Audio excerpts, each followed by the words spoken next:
Hi, welcome back to the IndieWinePodcast. My name is Matt Wood, and this is episode 3, By the Way Festival.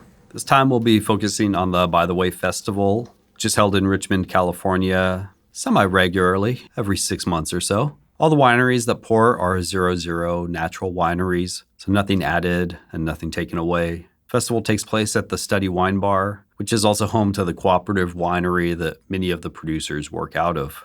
One unique thing about the festival is that the wines are all available to purchase. On this episode, we'll hear from winemakers from Wild Jag, General Psychotic Activity, Gearhead, and Everwild. Some of the others pouring at this version of By the Way that we unfortunately did not get a chance to interview, not yet anyways, are Subject to Change, Tai, Miscreant, Miles Garrett, Hovik, and more. This is a great casual festival with a DJ who you might catch in the background of some of these interviews while they were warming up, along with unlimited pours, souvenir glass, food vendors, and some other small businesses. Noel will also make an appearance in this episode discussing some aspects of the festival. So first up is Adam of Wild Jag. Adam makes Carignan, Pinot Gris, Azin and Cherry, Piquette Petnat, extended maceration French Colombard, and also started working with some Mission grapes in 2022. He makes his wine here in Richmond, and you can follow Adam at Wild Jag on Instagram. I'm Adam. I make Wild Jag wine out of this space here at the Purity Wine Space and Study Wine Bar in Richmond, and making 0.0 wine. Great. What year did you start the winery in? What was your first harvest?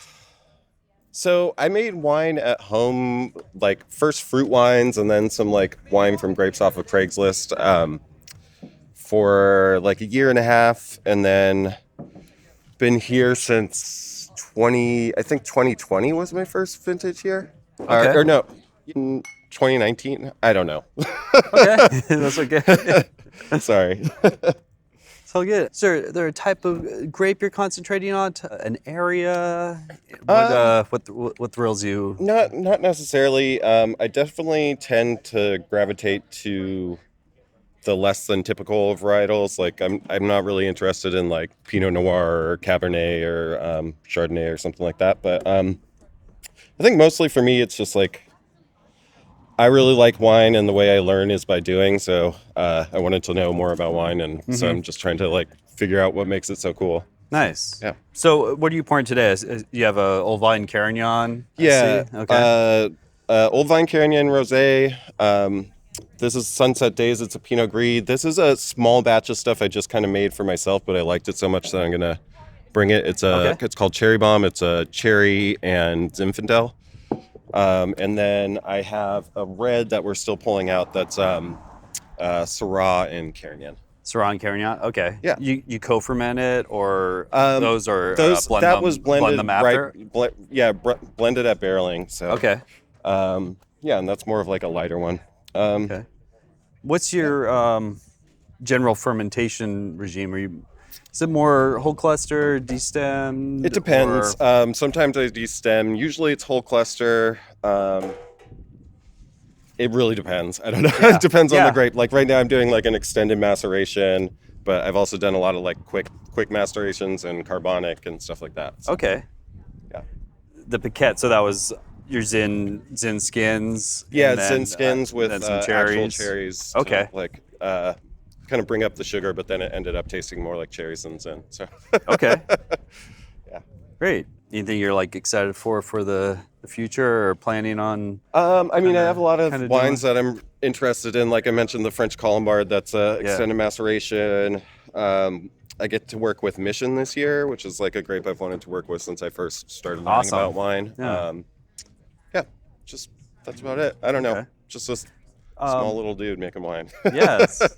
It's a great way to do it. What areas are you usually working with for vineyard sources? Yeah, usually it's definitely got to be within driving distance, Sure. like a decent drive for me. But a lot of them are from Lodi, some from like Fremont and things like that. But mostly Lodi, some Mendocino. Okay. Next, we have General Psychotic Activity, which is run by 4 friends, Laura, Francesca, Nick, and Justin. They're based in LA, but make their wine in Richmond. They make a still Pinot Gris, Carignan, Pinot Gris Pet Nat, as well as an orange wine and a light red wine. You can follow them at General Psychotic Activity on Instagram. So it's called General Psychotic Activity, and there's 4 of us. We are from LA, but we make wine up here in Richmond out of the Purity Wines facility. And it kind of came out of the pandemic. We were drinking a lot of natural wine, and then one of the 4 of us said, wouldn't it be cheaper if we made our own? And the truth is, it's not cheaper if you just make your own, but we tried to get high on our own supply, and we do. Yeah, it's a hell of a lot more fun. Cost effective as we thought. Yeah, it is a lot more fun this way, though, doing something with your friends. Sure.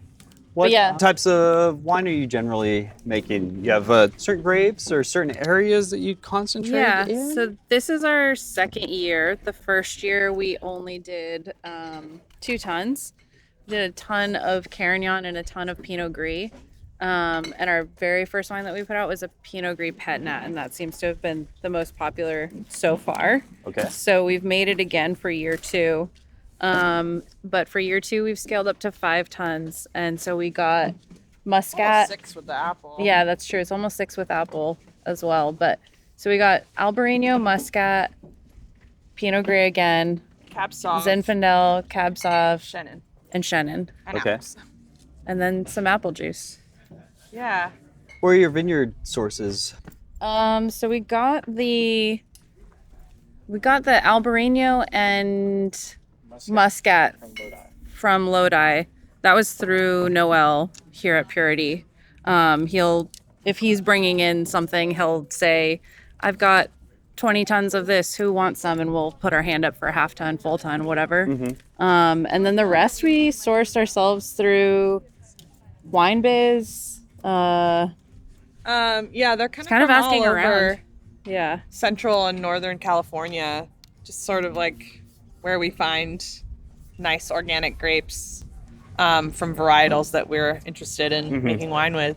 I think the point is like keep it Californian, keep it as sustainable practice as possible, and like make it drinkable, approachable wine. Okay.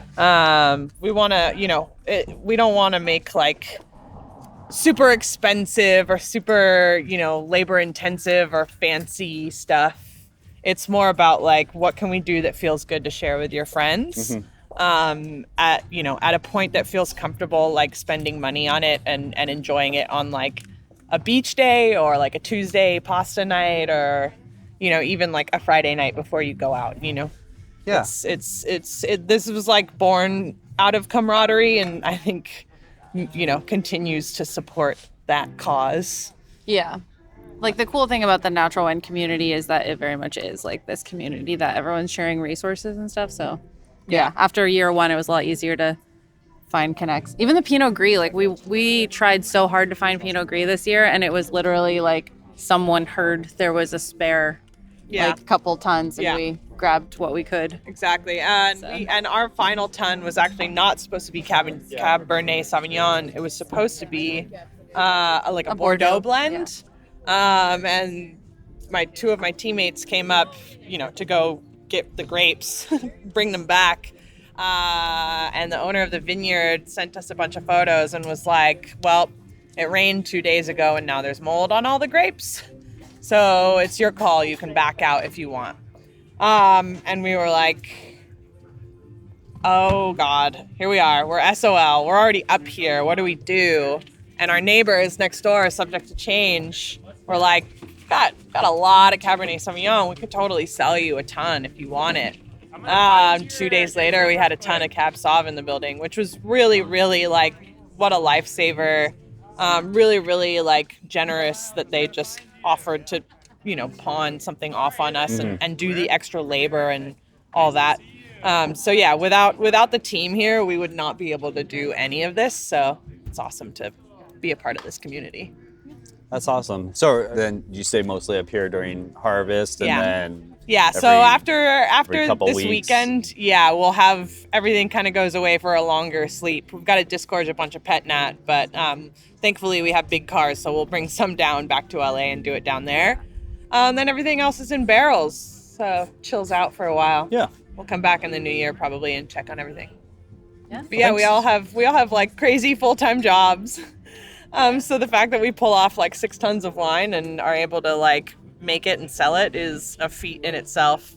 But it's awesome to be here, and that's awesome to do it with like a great team. We're going to take a short break from the festival grounds and hear Noelle from Purity Wines discuss the origins of the festival and some of the other details that make it unique. You can follow Purity Wine at Purity Wine on Instagram.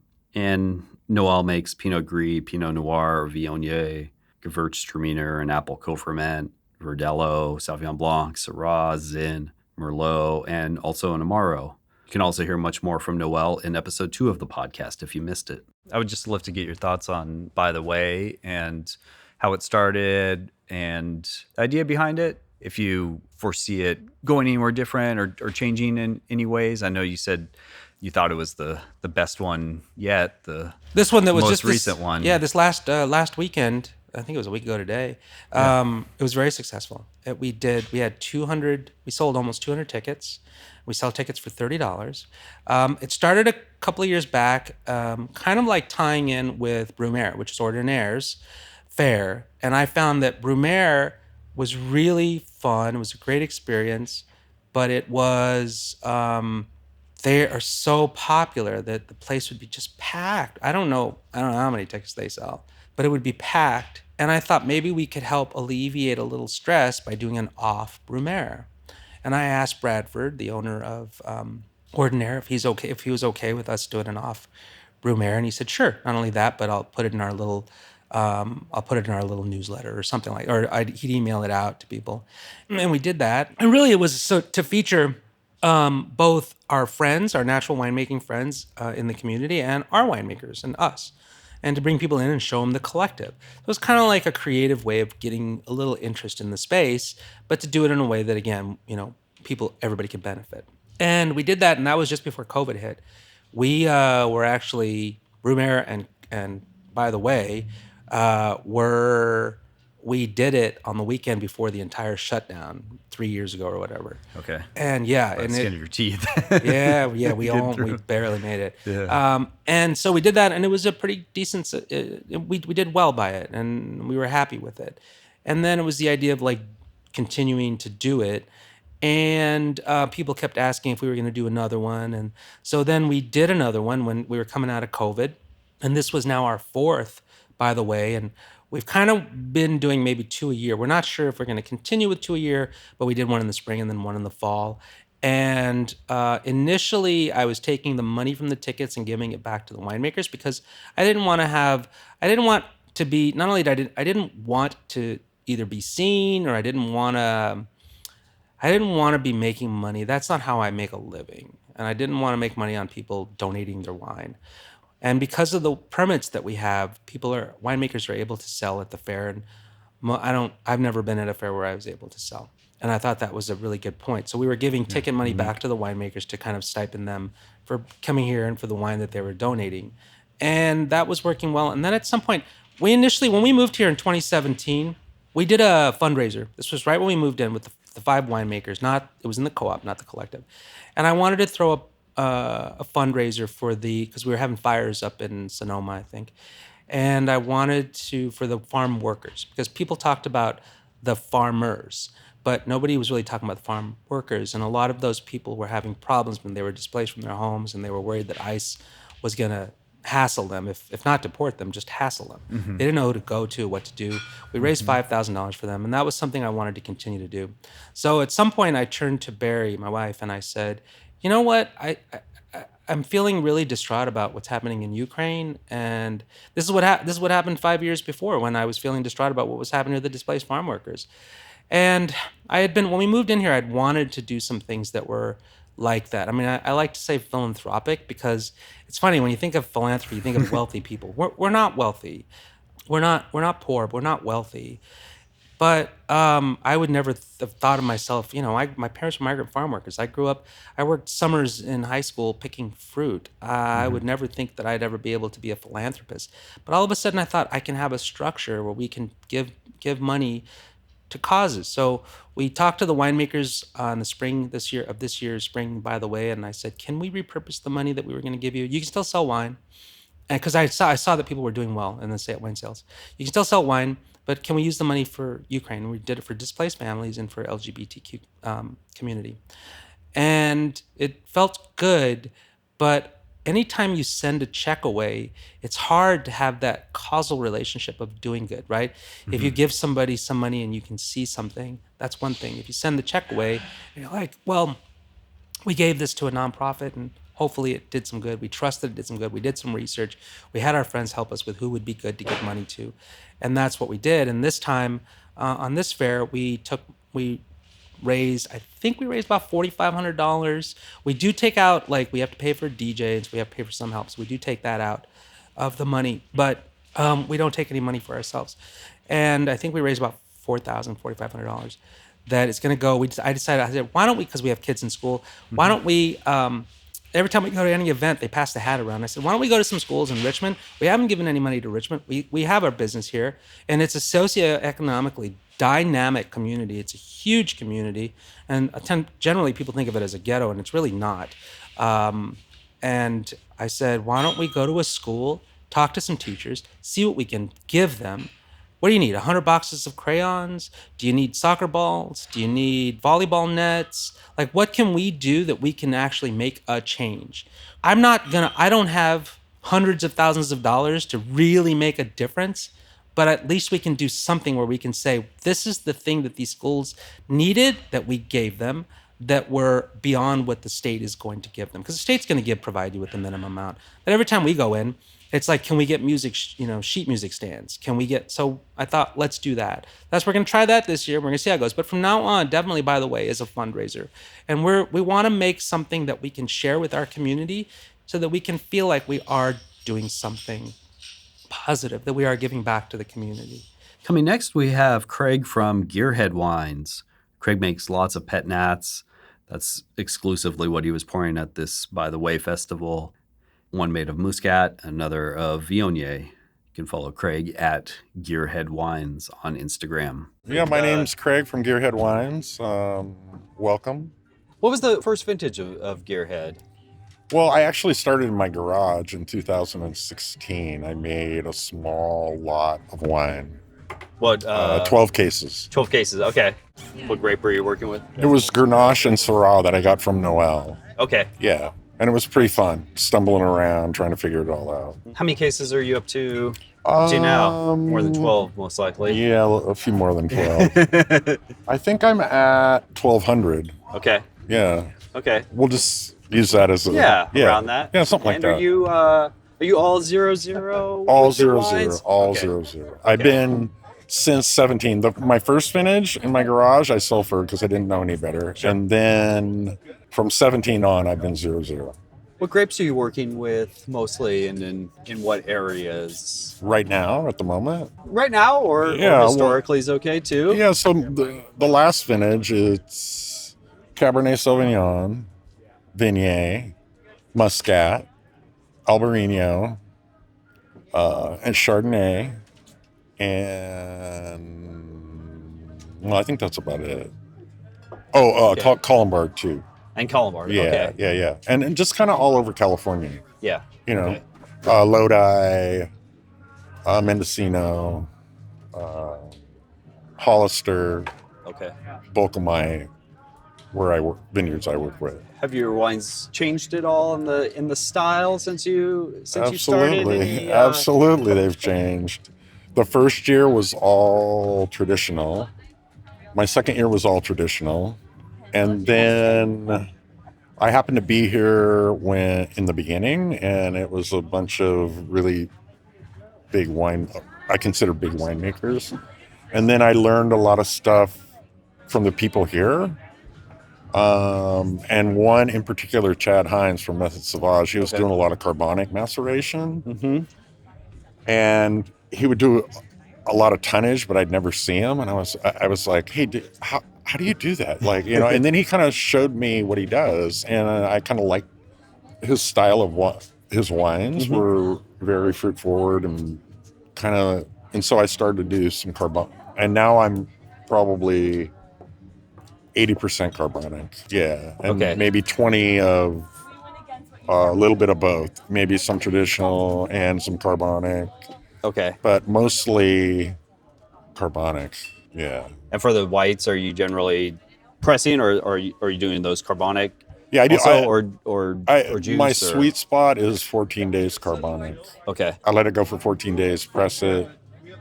And if I can, I'll make pet net if it's still within range. And if not,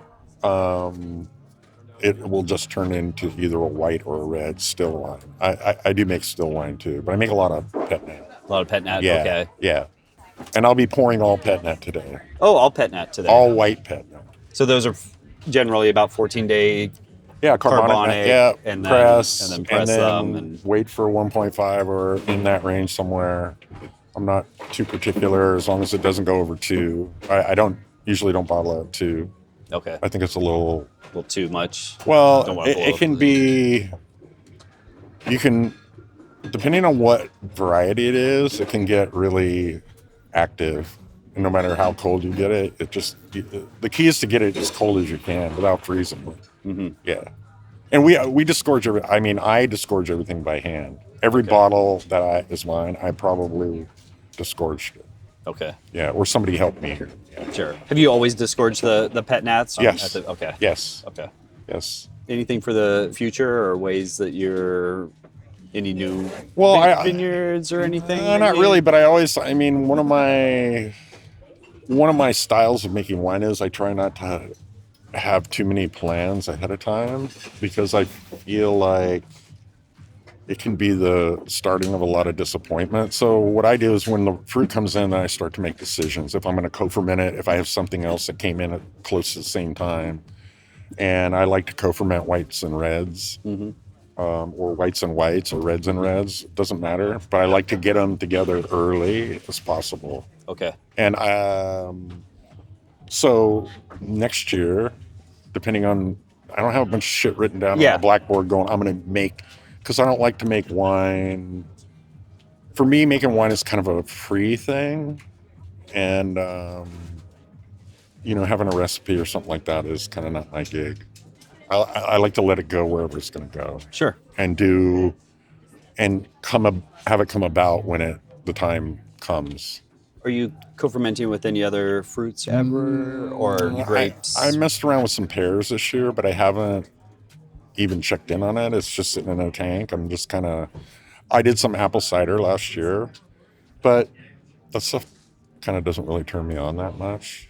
It's not like the grapes. Well, like I like apple cider, but I don't go out and buy apple cider.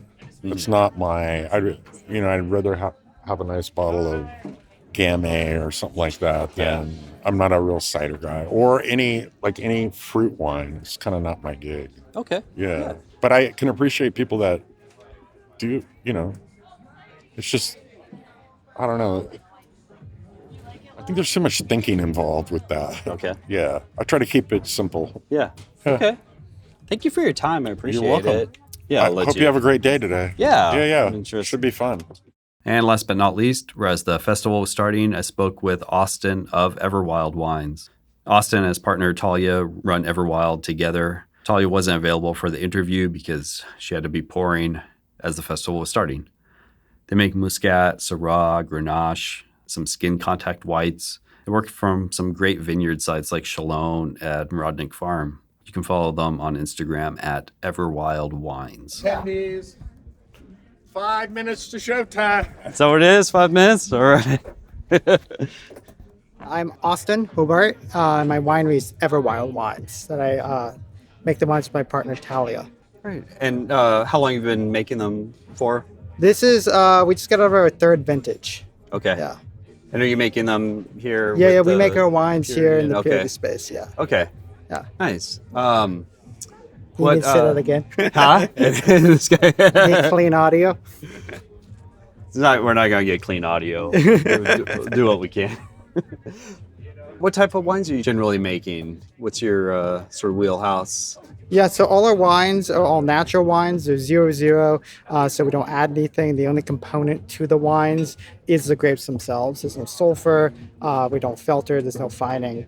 And same thing with the vineyards. The only thing we allow them to spray is sulfur, but they all have to be organic practices and restorative practices. Where are most of your vineyard sources? Are you sourcing from all around California, or do you have kind of an area that you're generally working in? Yeah, so we source our grapes from all over California.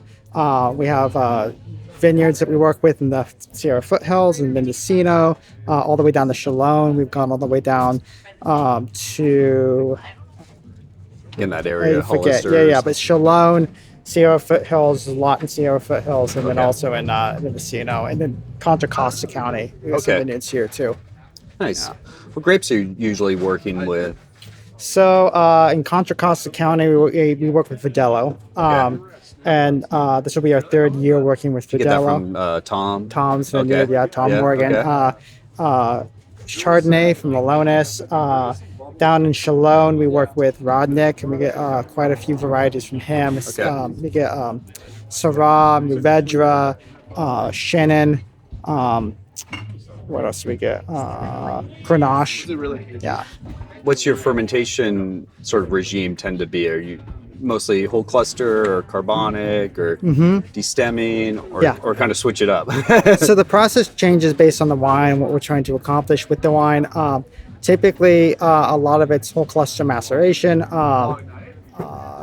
Verdelho is a good example. That's a 30-day maceration. Same thing, we have a blend of Muscat and Chardonnay. That the Muscat's 2 weeks whole cluster maceration, and the Chardonnay is half carbonic, half whole cluster maceration for 3 weeks. So, a lot of our stuff is heavier structure-wise, but we do have some stuff, like we have a Grenache from Rodnick that's destemmed and very lightly tread, So we started to do more direct press, but we don't do a lot of direct press. Yeah. Okay. So most of your whites have a little skin contact. Yeah. All our whites have some degree of maceration on them. Okay. And part of that's because we don't pitch yeast. And so just to create a stronger fermentation, we're just trying to build a stronger. Right. Get those nutrients from the skins and everything. Anything you're excited about from this last harvest? Anything tasting especially good, kind of out of the tank, or? Yeah, I mean, like it's very early. We got some Riesling from Madeira that we're very stoked about. That's a white wine that is tasting really good. We got a GSM we made from Rodnick. That's really good. What else is tasting good? There's a special vineyard that we make a Syrah Viognier blend in the foothills. Sentinel is the vineyard. Okay. They're in Amador County. That's always really good. And this year, that vineyard got frosted. So the yield was really low. In fact, I think we brought in like under a quarter ton of Viognier. Okay. And I think only a half ton of Syrah. We were supposed to get closer to 2 tons from the vineyard, and we ended up getting under a ton.